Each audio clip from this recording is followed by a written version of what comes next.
perempuan. Jadi kita nginep di rumah temannya. Di rumah temannya itu orang tuanya lagi pergi kan ceritanya. Yang dilakukan itu adalah perbuatan dewasa Tan. Jangan diulangi lagi gitu kira-kira ya. Dan kan kamu udah tahu bagaimana rasanya itu kan.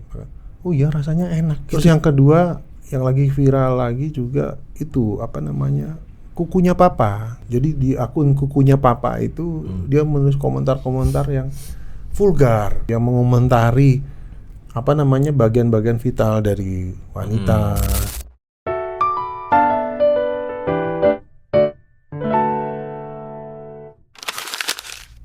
Bismillahirrahmanirrahim. Assalamualaikum warahmatullahi wabarakatuh. Waalaikumsalam warahmatullahi wabarakatuh. Alhamdulillah kita ketemu lagi di channel kita Sepemikiran. Di setiap pemikiran ada cerita. Mantap. Seperti biasa di depan saya Ustadz Ardi. Halo. Halo. How are you? Baik, alhamdulillah. Alhamdulillah. Tuan, Apa tuh? Mau ngobrol apa kita nih? Itu loh, apa namanya mau bahas yang di HP itu loh, di medsos itu bingung mau baca. Sudah baca jadi karena baca jadi tambah bingung gitu. Apa loh. itu? Yang saat ini lagi viral itu loh. Yang lagi viral banyak. Bukan, ini masalah pelik ini Tan. Pelik. Ada Sepelik apa? Anak SD.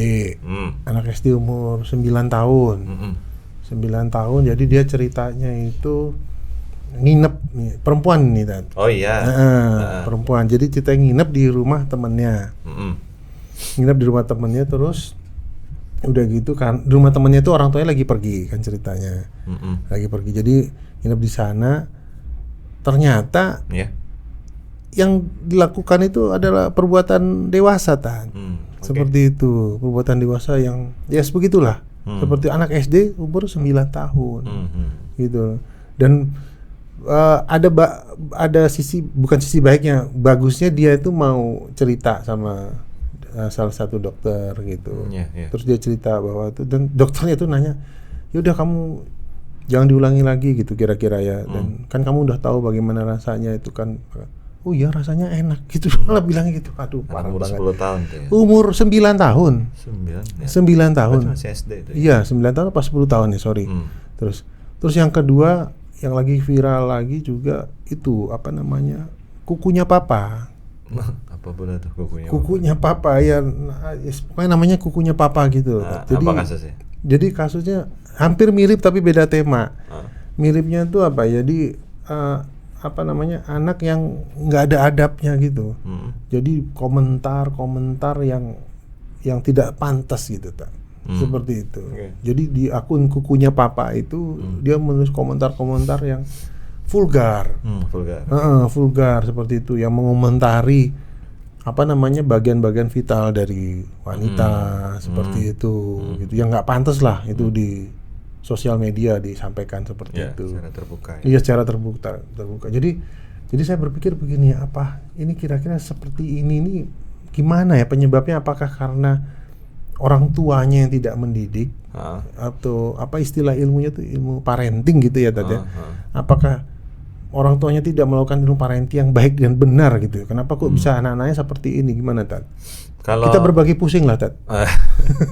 Ya kalau kita kan sebagai sesama orang tua, tentu kan saya yakin harusnya orang tua yang baik itu kan pengen anaknya itu menjadi anak yang baik ya. Pasti. Anak-anak yang solehah kan kalau Amin, orang Muslim kan. Nah, tapi menariknya kan memang Rasulullah itu sudah menyampaikan ya bahwa setiap anak, dan kita sudah sering kan dengar perkataan Rasul, hadisnya Rasul ini, setiap anak itu kan lahir sesuai dengan fitrah kan begitu kan. Betul.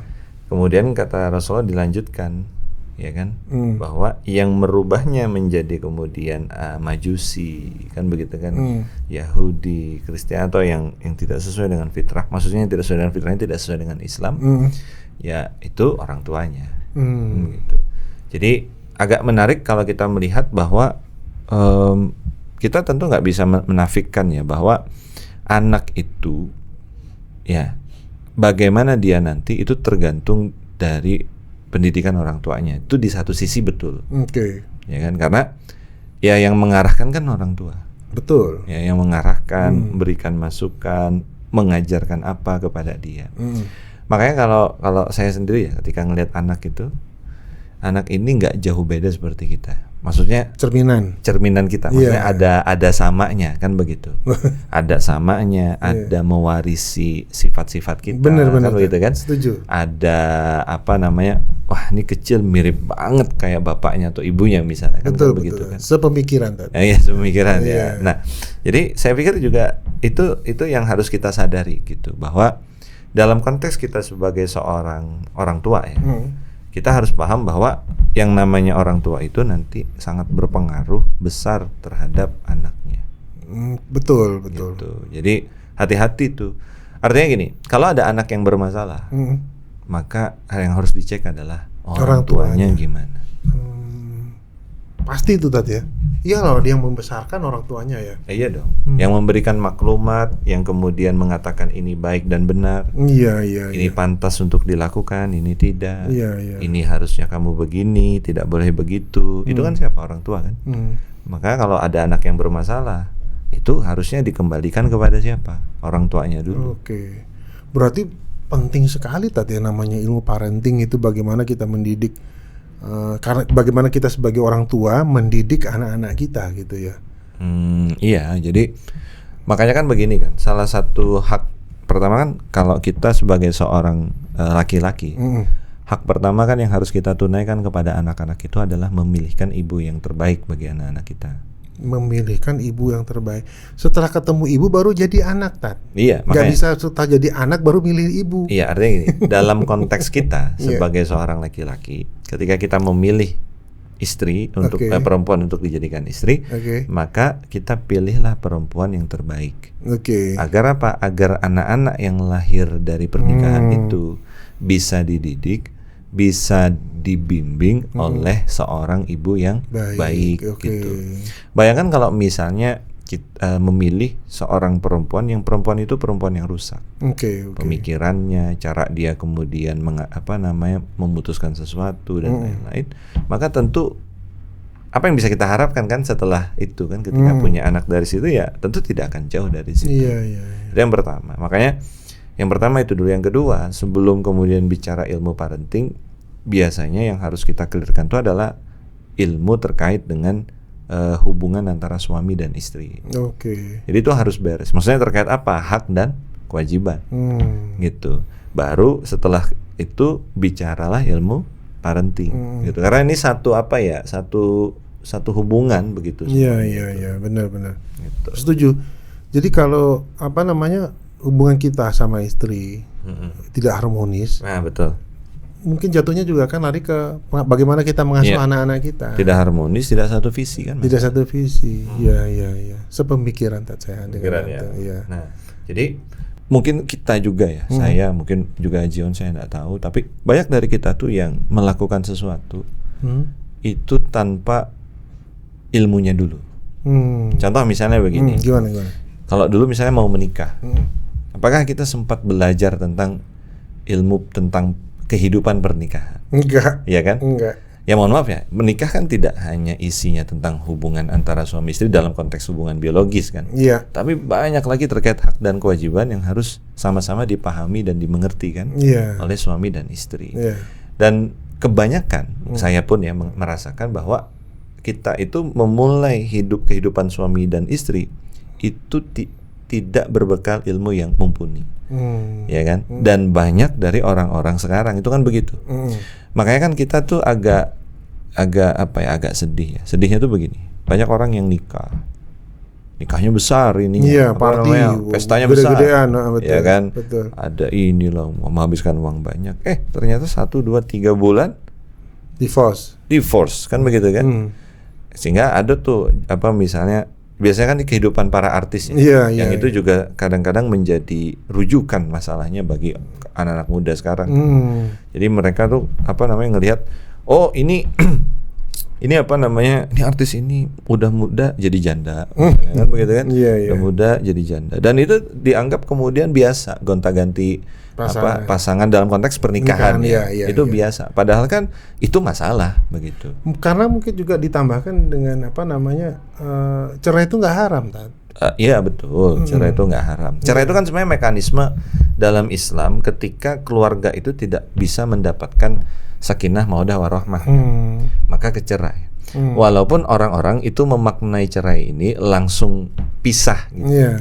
Padahal prosesi cerai. Jadi misalnya gini, setelah ditalak kan itu pisah kan. Tapi kan belum, masih ada ini kan masih ada masa rujuknya selama masa iddah kan.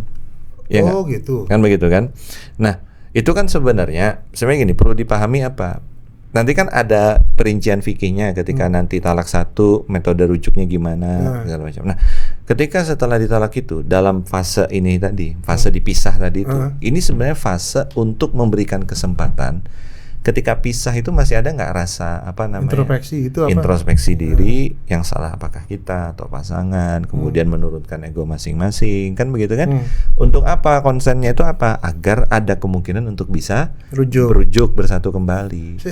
Talak 1 itu seperti apa ya, Tan? Jadi talak itu udah sampai pengadilan belum? Jadi jangan dilihat. Sorry, ini agak detail sedikit pertanyaannya. Jadi jangan dilihat terkait dengan pengadilannya dulu. Ini kalau pengadilan ini kan sebenarnya masalah administrasi. Iya. Kalau secara syariat, talak itu ya ketika kita mengucapkan talak. Saya talak dengan berbagai macam bahasa ya, macam-macam. Makanya masalah talak itu kan kita tidak boleh main-main. Karena main-mainnya masalah talak itu dianggap serius. Jadi misalnya kita talak, bahasanya macam-macam. Ada saya talak kamu, saya pulangkan kamu ke rumah orang tuamu misalnya. Itu juga termasuk talak. Pergi kamu dari rumah ini misalnya. Itu bisa jadi perkataan talak gitu kan. Gitu. Jadi apa yang ingin saya sampaikan bahwa ilmu itu kita harus kemudian perhatikan ya, bahwa ternyata kita itu perlu belajar sesuatu sebelum melaksanakan. Berarti talak 1 tuh mungkin begini ya, yang ya hal yang ringan lah gitu ya. Ya, jadi nanti dia ada perinciannya bagaimana cara rujuknya. Misalnya jadi misalnya lagi ribut-ribut nih, udah pulangin kamu ke rumahmu gitu. Iya, itu hati-hati, bisa jadi jatuh talak. Waduh. Gitu. Jadi saya ingin menggambarkan ya itu ya, maksudnya kita nih berada pada kondisi bahwa ilmu-ilmu terkait kayak begini itu jarang dibahas gitu. Bahkan banyak orang tuh kan akhirnya menikah tanpa ilmu. Dan setiap kali kita melakukan sesuatu tanpa ilmu, tentu muncul masalah. Iya. Begitu. Mungkin di sesi lain kali gitu kita bisa bahas masalah ini lebih detail. Bisa, gampang. Iya. Tapi tuh saat ini kita kembali lagi ke parenting tadi. Nah, kalau ke parenting kan begini Ji, bahwa paling gampang kan sebenarnya kenapa selalu berangkat dari suami dan istri itu, karena visinya harus sama. Mau dididik seperti apa nih anaknya. Nah, yang kasus pertama anak SD itu kan umur 9 atau 10 tahun. Ya insya Allah masih bisa dibina lah gitu ya. Masih bisa dibina kan, ya perjalanan dia masih panjang kan. Gitu. Yang satu lagi yang kukunya papa itu kan sudah berkeluarga. Itu kira-kira bagaimana pembinaan kalau kayak gitu. Jadi kalau sebenarnya prinsipnya sama ya. Artinya prinsipnya sama tuh begini. Pertama, kalau yang masih anak-anak, anak-anak itu kan kenapa bisa melakukan seperti itu kan tergantung maklumatnya apa yang masuk ke dia. Gitu. Maklumatnya apa? Ketika maklumatnya itu adalah maklumat yang seperti itu, ya dia akan banyak ngomongin masalah itu. Kan begitu. Nah, problemnya kenapa maklumat itu bisa masuk ke mereka adalah apa? Karena banyak dari kita ini, orang-orang tua itu yang merasa sudah tenang dan nyaman ketika menyerahkan gadget kepada anak. Betul. Nah, masalahnya gadget ini mungkin nggak seperti zaman kita ya. Kalau zaman kita kan agak susah mencari informasi kan. Kalau sekarang masalah informasi itu sangat gampang. Waduh, benar. Iya kan? Nyekrol di YouTube, YouTube. Bahkan banyak kan sekarang TikTok dan lain. Makanya saya tuh kadang tuh agak miris ngelihat anak-anak joget. Yang jogetan di TikTok atau di IG. Kata-kata yang muncul yang mengikuti apa? Iya, bahasa saya tuh nggak tahu loh, gabut. Apa sih gabut tuh gitu. Apa sih gabut deh gitu. Gabut itu loh ya. Apa males-malesan itu. Seperti itu. Nah, ya kayak begitu. Tentu ada yang baik, ada yang buruk ya. Tapi kalau dalam konteks sekarang informasi itu kebanyakan banyak buruknya. Banyak yang kalau kita tidak memfilter. Iya. Saya tuh pernah di YouTube itu kan asumsinya kan anak-anak tuh ya, maksudnya kita pilihkan video anak-anak atau YouTube Kids pun. Iya kan sudah di misalnya ada aplikasi sendiri atau di setting gitu kan. Terus kita coba-coba ternyata videonya itu memang video anak-anak, tapi kontennya itu konten LGBT. Serius? Konten pelangi. Oh ya? Ada ya, kayak begitu. Boleh sebutkan nggak? Oh jangan lah. Ada, artinya gini. Kita perlu hati-hati. Kita perlu mengconfirm atau bahasanya apa ya, memverified konten apa yang kemudian ditonton oleh anak-anak. Oh bisa disetting itu tadi ya? Ya, men-settingnya tuh setting bisa aja, tapi setting itu namanya setting. Standar settingan orang barat kan sama standar kita kan beda. Misalnya gini, made in for kid. Ya kan, made in for kid. Dia lihat kartunnya doang. Selama itu kartun itu made in for kid. Nggak ngeliat ceritanya. Tapi ceritanya kan mungkin, ceritanya atau bagi dia kalaupun ada cerita tadi kayak pelangi tadi, bagi dia it's okay karena dia pelangi itu nama apa? LGBT tadi itu loh. Oh, enggak, maksudnya judul ceritanya tuh pelangi atau akunnya pelangi? Bukan akunnya, bukan judulnya. Pokoknya ceritanya itu cerita pelangi. Oh, tentang pelangi. Tentang pelangi, tentang sesama. Tentang rainbow. Ya, tentang rainbow. Terus bisa ini kegiatan LGBT-nya apa itu? Misalnya gini. Yang di kartun kan? Iya. Misalnya gini. Normally kan kalau kita anak itu kan ada bapak, ada ibu kan. Ini enggak, ini anak ada bapak sama bapak. Dan itu digambarkan di situ. Makanya maksud saya ini harus hati-hati kita. Nggak bisa. Jadi si anak itu orang tuanya bapak sama bapak. Iya, bapak sama bapak. Iya kan? Serius dah. Iya, itu cerita. Wah, gawat. Loh, nggak usah ini ya, nggak usah itu ya. Contoh misalnya nih. Di TV ada kok. Di TV itu yang itulah cerita kotak-kotak bawah laut itu. Otak, oh iya. Itu ada. Yang suka dipakai nyuci piring. Betul. Nah, itu ada. Kita kode semua nih ya. Nah, itu kan ada tuh. Dia itu ceritanya itu apa? Ceritanya itu dia melihara kerang. Kerang itu jadi anak, sebagai anaknya. Bapaknya itu adalah si yang tadi buat nyuci piring itu sama yang bentuknya bintang. Ya, ibunya itu. Padahal kan itu dua-duanya laki-laki. Waduh, saya nggak sejauh itu loh mikirnya. Dan itu digambarkan di situ. Nah, kemudian si salah satu siapa namanya yang buat nyuci piring tadi itu berdandan seperti ibu-ibu. Padahal kan dia laki-laki kan yang kita pahami kan. Nah, sampai kayak begitu. Nggak sejauh itu loh tadi. Nah, makanya maksud saya begini. Memang satu problem kita sekarang itu adalah orang tua itu kadang abai terkait dengan pendidikan anaknya ya. Kadang yang sedih itu kan begini. Kan banyak nih anak-anak dimasukin ke sekolah atau pesantren. Bahasanya kan begini. Wes kita masuk nonang ini saya masukkan ke pesantren. Tak titip nang pesantren. Elek wes metu kalau sudah keluar ini harus jadi orang yang apik kan. Iya benar. Nah, itu banyak yang kayak begitu. Betul. Salah satunya.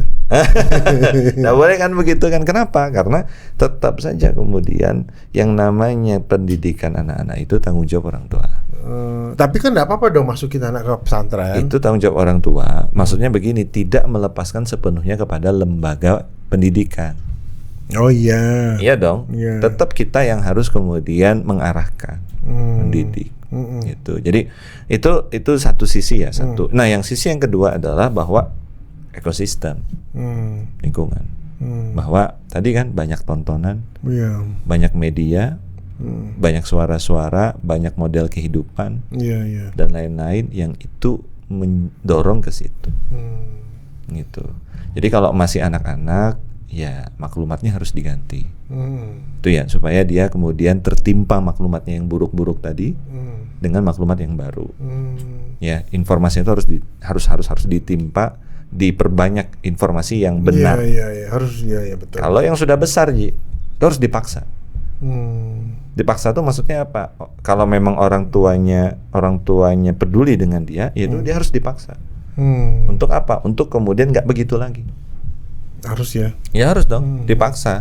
Karena kalau dibiarkan dengan lembut, ini kan masalahnya sudah masalah halal haram gitu, sudah masalah perkataan yang sudah tidak senonoh. Iya betul. Jadi harus ditarik gitu.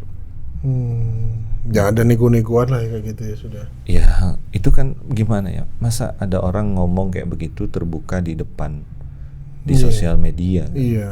Kemudian misalnya terindikasi juga misalnya suka dengan hal-hal yang berbau biru misalnya. Iya. Dan ingat, satu lagi, ternyata yang biru-biru itu lebih bahasanya membuat kecanduan ketimbang obat-obatan. Oh ya. Yang pertama, yang kedua, moral juga ya tadi. Yang kedua, merusak fokus. Jadi biasanya orang, kalau dari penelitian-penelitian yang saya baca ya, orang-orang yang suka begitu, ngelihat begitu, itu dia nggak bisa fokus. Waduh. Dia nggak bisa fokus, otaknya itu sulit mikir. Saya lupa keterangan ininya ya, apa gantinya, apa yang terjadi dalam otaknya, apa yang putus ini, lupa. Tapi itu kesimpulannya. Jadi merusaknya luar biasa. Waduh. Nah, masalahnya di dunia kita sekarang itu jadi industri. Waduh. Berarti kukunya papa itu gawat itu berarti. Mau yang besar ataupun mau yang lebih tua lagi, kalau omongannya yang kayak begitu, berarti ada masalah pada dirinya. Waduh, gawat. Iya kan? Karena itu kan sesuatu yang sebenarnya ngapain coba diomongin? Iya. Iya kan? Apalagi di sosmed lagi. Ngapain juga di sosmed kan diomongin kayak begitu. Artinya nggak usah bicara agama, moral umum saja membicarakan masalah kayak begitu itu masalah. Masalah. Apalagi kalau kita pakai kacamata agama, tambah masalah itu. Aduh. Berarti emang bener kita kita sebagai orang tua, kita harus mendidik anak-anak kita dengan baik. Betul. Supaya hasilnya baik. Betul. Dan tadi ada satu hal yang menarik yang Ustaz sampaikan itu, anak itu cerminan orang tua. Iya. Cerminan orang tua. Karena mereka itu adalah makhluk yang paling gampang meniru. Iya. Itu juga yang saya tuh, masya Allah, artinya jadi evaluasi juga. Iya. Ngomong-ngomong, antum berapa anaknya? Baru 2 laki-laki. Baru 2 laki-laki. Kalau plus sama perempuan? 3. Jadi plus 5. 5. Alhamdulillah. Dan yang paling besar ya umurnya 10 tahun tadi. 10 tahun tadi. Iya benar, 10 tahun kurang lebih lah. Iya.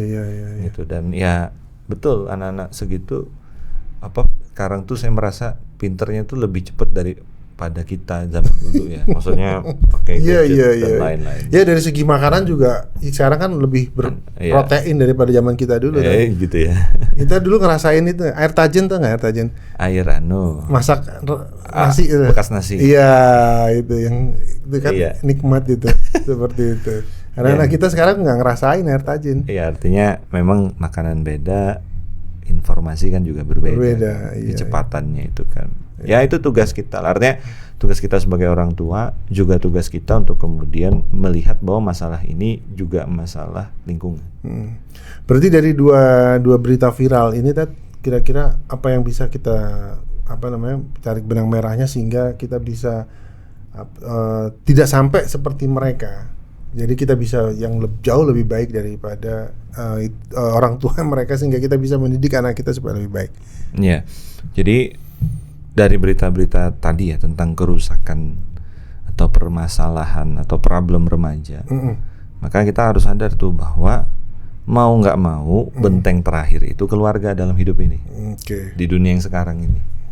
Coba lihat kan, mohon maaf ya, kadang-kadang kan kasus terkait dengan ya seks bebas itu kan tidak hanya di kuliah, SMA ada, SMP ada, SD ada, mohon maaf, pesantren pun kadang ada, ya kan. Banyak kan kita lihat kasus-kasus kemarin itu kan, yang luar biasa, kita tuh memukul wajah pondok pesantren kan begitu kan. Kita kan sedih lihatnya. Sedih betul. Nah, maka kita jadi sadar bahwa mau ndak mau benteng yang bisa kita andalkan untuk anak-anak kita itu adalah keluarga. Ya kita ini dengan istri kita, dengan keluarga kita. Karena ketika mereka dilepaskan ke dunia yang sebenarnya, maka kita harus membekali mereka, yang bekal itu membuat mereka bisa memfilter apa-apa yang datang kepada mereka.